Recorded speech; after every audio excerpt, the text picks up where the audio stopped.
the Real World Entrepreneurship Podcast with Bhairav Patel and Alan Clark.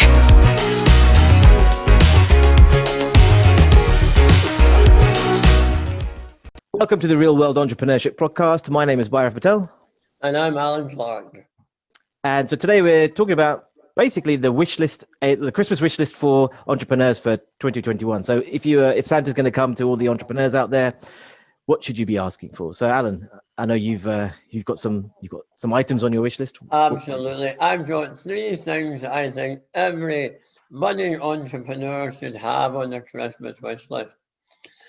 Number one may seem a bit counterintuitive, given that resources are so important, but it's not to have access to easy money. To have to work hard to be able to raise the funds to allow them to do it. Do you think there's lots of easy money sloshing around though? I think there has been this year. Really? There seems to be a lot of support out there, including simple things like, and this is not for startups, but for early trading businesses, things like bounce back loans that have allowed people to access money, and that's probably reasonable that they can do that and use that as working capital. But really what I'm pushing at here is, if the money is easy and there's not a challenge to raise the funding, that's kind of a consequence of encouraging short-circuiting some of the really, really important stuff that entrepreneurs can really benefit from, which is things like really crafting their argument, crafting their pitch, making sure that they've done their own due diligence on what it is they intend to do and how they intend to do it before they either go to the bank or their parents or their friends or maybe an early stage investor to make that pitch for them. Because if they're not really, really clear on exactly what they plan to do, how they plan to do it, and how much it's going to cost, I've seen so many that have run through a reasonable amount of working capital and got nowhere that they could have been without just sitting back and having done the work without spending any money. So this is interesting. This is interesting because last Saturday I met someone the exact opposite of that. So his story was that he had a business where he was an executive driver, right? So he drove CEOs to the airport, or high-level execs around London or wherever it is they needed to be driven. And obviously his business tanked because of COVID. He took a few months off, and then obviously the bounce back loans came. He managed to get one for his business just to kind of carry on sustaining himself until he got through. But he was speaking to a friend of his who had a number of stores around London and managed to get bounce back loans for each of those stores, but then had an excess of capital. So he basically said to this guy who just was a driver, said, well, I'm in the food business. I have excess money. You have no job. Why don't I invest in you to go and do this? And so he got the money just like that. And then within 3 months, they opened up a food outlet locally. And I asked him, I said to him exactly that. I said, so what was the plan? Did you have a plan? Do you know how much it's going to cost? And he goes, no, we know. Basically, he did the rough figures. Because the other guy is in the food industry as well. So he had some idea of sales. They knew the location of the shop. The shop was previously a food outlet, so they kind of had some indications of what it was. But he said, I didn't really look at those books before. I just kind of, with the business partner I had, we just made some rough projections. Didn't really have a plan, but said, yeah, it's a bit of a goer. Let's give it a go. And so they did it in 4 months, which is a complete opposite of what you're saying. And 4 months into it, it's trading well. Oh, it took him 3-4 months to refit everything, and obviously COVID. So I think he's opened up actually this week. I'm delighted that can happen, and under the circumstances of this year, who would begrudge anyone the opportunity to grab an opportunity and go for it? What interests me is a year, 2 years down the line, is that business leveraging a return on that capital it was put in? Is it trading successfully? Or will it be looking back thinking, we made a few basic errors at the beginning. With a little bit more thinking and a little bit more planning, we might have avoided. And of course, there are entrepreneurs, there are businesses that fly on the flimsiest of plans. But why is it that if you go for any kind of meaningful investment, that the angels of the private equity firms say, we want to see 3 years detailed financial projections. We want to see a business plan. We want to understand the market validation work that you've done. We want to understand the team that you're putting together for this. That's because businesses that do that, with decades and millions of investment experiences, are much more likely to succeed than those that fly by the seat of their pants. And it doesn't mean those that fly by the seat of their pants can't succeed. It means it massively reduces the risk to have done that work. And that's my driver behind not having too easy an access to the funds to start the business. So this is interesting because I think there's a differentiation between, let's say, businesses that are created because for the need to survive, and businesses that are created because of a desire to fulfill an ambition or something. Yeah. So I put the guy I was talking to in Family the First pot, right? He basically he wasn't getting any income. This came up. He said, let's just do it and let's go for it and not think too hard and then deal with it as we go along.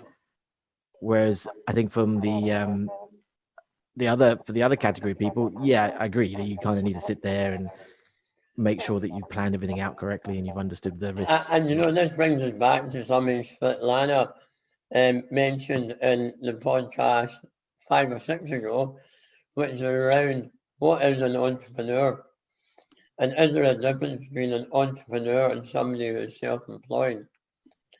And at the global level, I would say not really.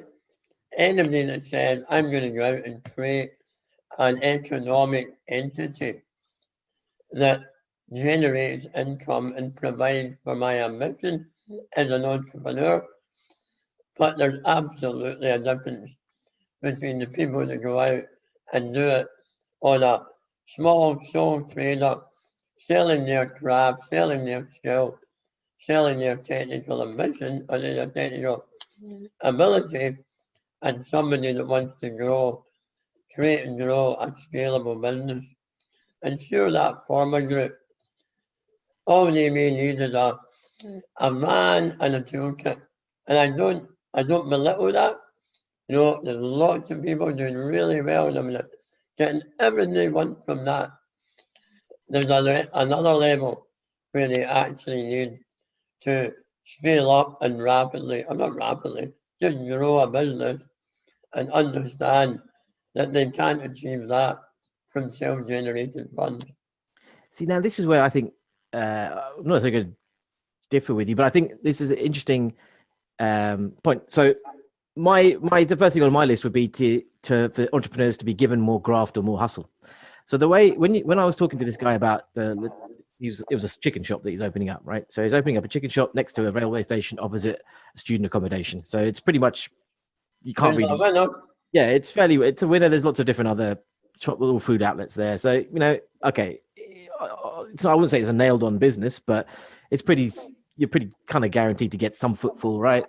And straight away he had hired 10 people. So even before he's, sold a chicken, he's actually employed 10 people, started paying 10 wages. So his scaling has happened massively. And then, he was talking to me about, if this goes well, we can plan other stores around the UK. So his ambitions were bigger, and he just got off his ass and did it.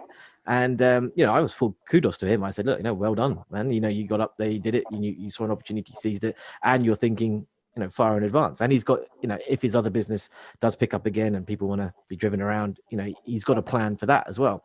And I think that's the thing. I think a lot of the times when you're looking at the entrepreneurs that maybe we see in the world, where they've got a nice idea or they've got like this product that they want to change the world, there's a lot of thinking involved, right? And maybe there's too much thinking. Maybe it is the fact that, well, they just get up off your ass and start doing it. rather than thinking. And maybe that's the thing.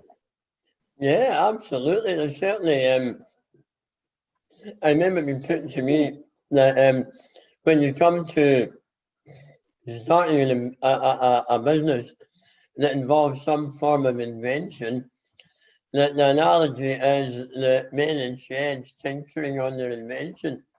At some point, you've got to open the doors, shove it out, and turn the engine on and find out if it flies or not.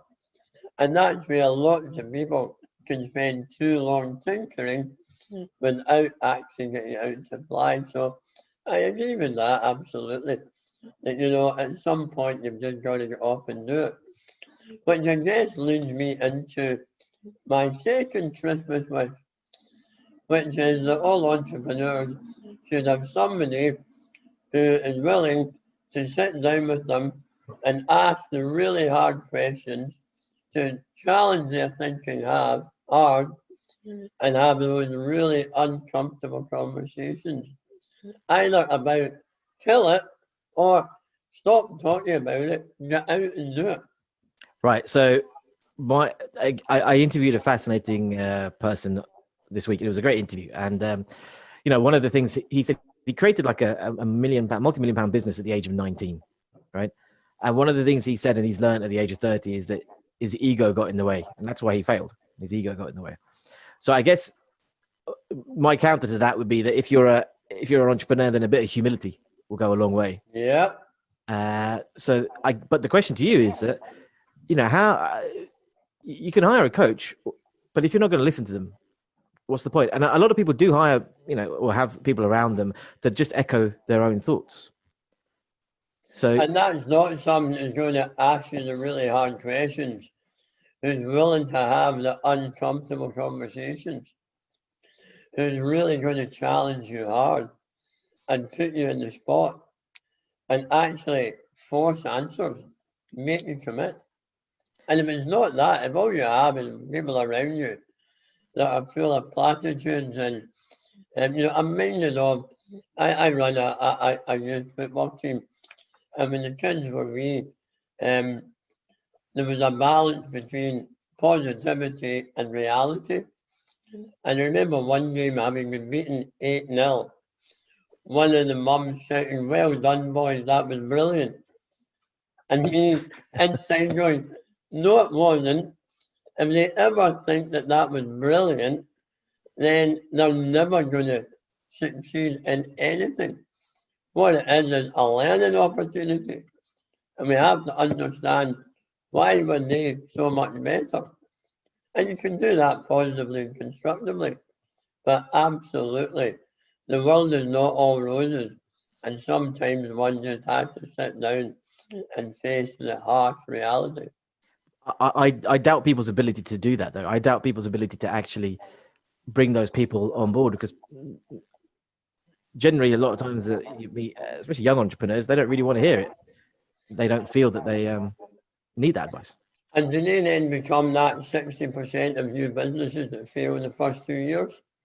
I'm in the middle of a project right now with a vastly experienced businessman. He's 40 years in the food and beverage industry, and he's having to, I was almost going to say pivot, but I know that's not a good word with you. He's having to change his business model because it's all about workplace food and bev. And as he recognizes, workplaces are not going to be the same moving forward. And that's an interesting point about young people and humility and experienced people and humility. I have basically just had a really interesting conversation over 3-hour sessions, as a result of which he said, "You know what? I'm ripping up that plan. There's going to be a new way of doing this." Because now that we've really thought long and hard, he had the confidence to say, "Maybe I wasn't right. Maybe I need to change this." But that takes experience, right? I think it's only after. I'm not sure it takes experience. I think it takes humility. Well, I think it takes the ability to be able to sit down and say, "I am not arrogant enough to think everything I think is right. I'm willing, another, tip for entrepreneurs, you've got one mouth and 2 ears, use them in that proportion. I guess the other thing, I wouldn't say a pet hate of mine, but the thing that kind of annoys me slightly sometimes is when I talk to people and they say, "Oh, I don't know anything about this," or "I don't know anything about that." Well, typically it's obviously technology, right? But I had one person who came to me, "Oh, I don't know anything about technology, but I've built my own machine learning model and I've now created a low-code app." And I'm like, "Well, what?" It's like, of course you then do know. "Oh no, I don't know anything about this." And then when you tell them something, they'll question it, and you're like, "Okay, well, do you know? Do you not know? Do you want advice? Or do you not want advice?" And is that false? I guess maybe that's false humility, or maybe it's just people not really I don't know. I don't know what it is. Yeah. It's weird. So what else is on your wish list for entrepreneurs at Christmas? So something that has been obviously been as we're going through scaling and growing, and actually based on a couple of podcasts I did this week, I think having the right employees or the right people around you within the business, not necessarily outside of the business, but within the business. I think a good Christmas gift would be to ensure that you have, let's say, good lieutenants within the business, because without that, you are not going to be able to let go of the work that you do. You're not going to be able to delegate. You're not going to be able to free yourself up to do the strategic things or the things that make the business yours and grow. And I think does that feed into having the ability to do what's really important rather than what you really enjoy? Yeah, I guess there's that. It's also, it's that, again, one of these things that I was talking to someone about this week is, working on the business, not just in the business. Absolutely. And as you go, you need to start working on the business more than you work in the business as time goes by. And I think that's the key, but it's very hard for a lot of people because they don't have the support network, or they don't trust, or they can't delegate. And so I think that is something I think everyone should have on their wish list, either the ability to delegate or the ability to find someone who can take the burden. So that's about simply good people around you, both from my perspective, which is somebody that can challenge and provoke, make you feel uncomfortable, but also in your team, people that you know that you can rely on. Yes, and then actually ensuring that you keep them, which is the other thing, right? Yeah, making sure that you have a way of incentivizing them so they don't go. Well, my third and final bubble on that Christmas tree for those who are either starting their business or are in the relatively early stages, or actually maybe the more advanced stages of developing their business. And by this, let me just put on the table right now, I don't mean Breaking Bad stuff here, but it is a great big dose or pill of energy and resilience that when the inevitable happens and it all starts getting really hard for whatever reason, they can go and tap into it and just give themselves that boost that will get them over the next stage, the next hurdle. So do you think 2021 is going to be harder than 2020? Oh, wow. No, I don't think it'll be any harder. I think when you're in the early stages of a business or when you're growing a business, seldom is it easy, seldom is it straightforward. And while everybody may have shared a common enemy this year, usually you have your own enemy to battle at any stage of time. I think also when you look at it, there's a whole bunch of people, a whole bunch of companies who have had an unbelievable COVID boost this year because it was just a desire and demand to grab lots of new stuff. And not for a moment am I suggesting these people didn't deserve what they reaped, but it may have been that they were just in the right place at the right time. And maybe for them, next year may be more challenging as the world settles down to a new equilibrium. But equally, I think there'll be a lot of people who either their idea or their business may not have survived 2020 in the form that it was in, or those who have struggled through and just about got by may find that by embracing the new world, whatever that is, I'm not sure I know yet what the new world is going to look like. There'll be great opportunities in there for them to rekindle either their enthusiasm in a new business or rekindle the business they have that is just getting by right now. And I think with the dreaded B word coming up, resilience and energy is exactly what's needed, right? I think there's still a whole bunch of gotchas with Brexit that will come up. Well, the whole B word is just seems incredible where we are right now. No, almost incredible but unsurprising because the history of the EU is last second deals. And here we are on the 19th, 19th of December, and we don't have a deal. I believe there will be peace in our time will be held up before the 31st of December. Problem there is it'll be months or years too late for those that are going to face the short-term consequences. Mm. And the very fact that on television I'm seeing ads saying Brexit is about to happen, make sure you're prepared. Well, no, too late. If you're not prepared now, too late to do anything. You're never going to be ready. I've got to say, Scotland's done a better job than England of helping businesses. So, through FinTech Scotland, I received an email the other day that, basically it's just a one-pager that has links to everything you need to know for different problems that you might face, which is so much easier to navigate than what Gov UK is doing in England and Wales. It's horrible what they've done. But what the Scots government have done is really just lay it all out. Like, these are the things you need to know. Well, the companies I work with, their major issues are not exporting their products and services, and importing raw materials. Yeah.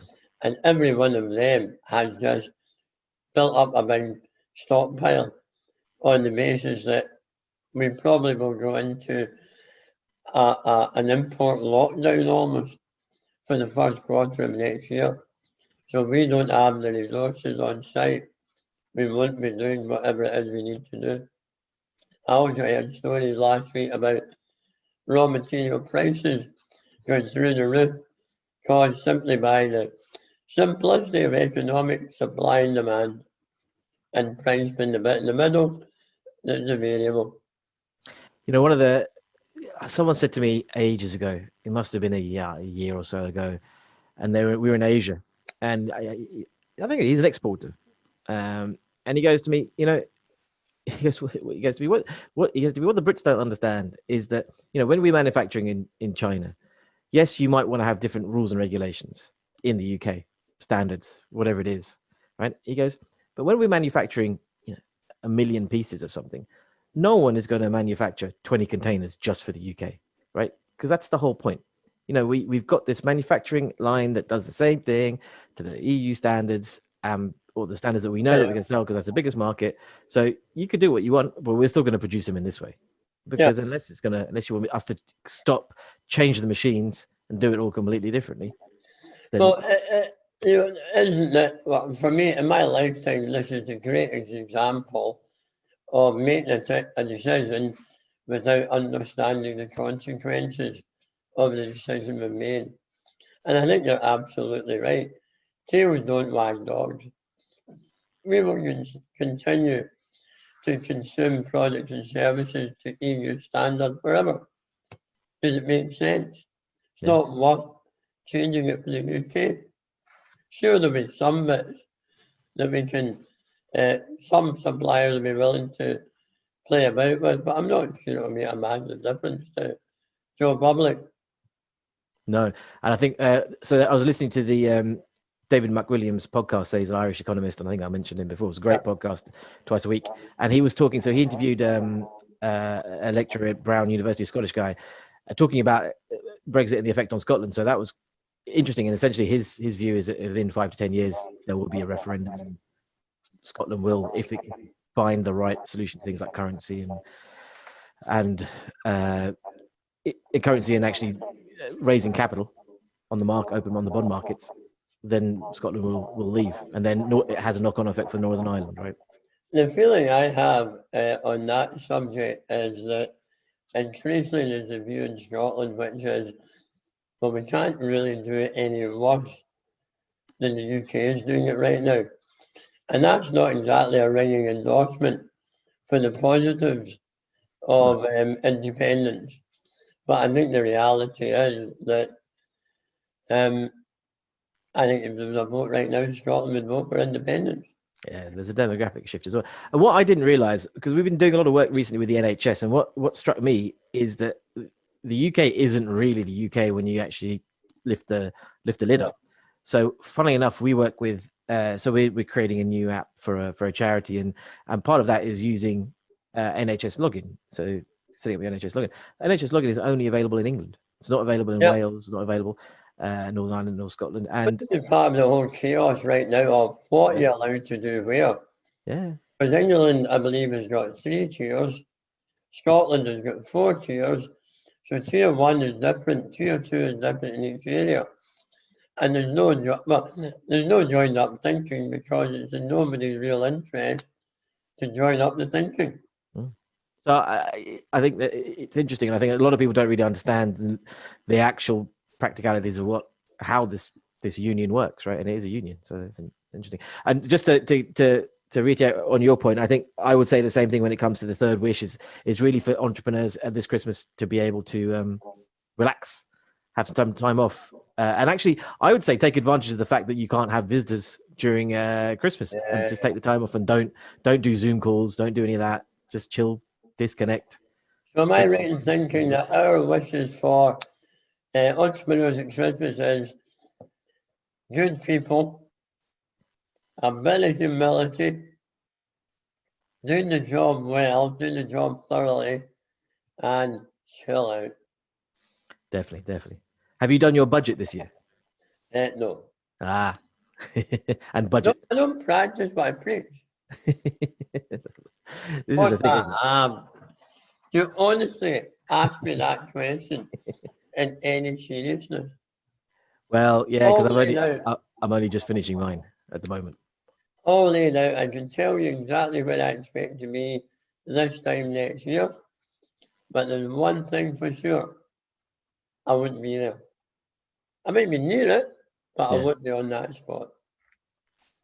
Well, with that, I think that brings to an end Entrepreneurship Podcast for this year. So from me, very Merry Christmas and a Happy New Year. Yes. To everybody that tunes in, and thanks for your support. Yes. Sorry to interrupt. Yes. Same for me. I hope you all guys have a Happy New Year. Merry Christmas. Relax. Eat too much food and drink too much booze or lemonade, whatever your preference is. Absolutely. Bye, everybody. Cheers. The Real World Entrepreneurship Podcast with Bhairav Patel and Alan Clark.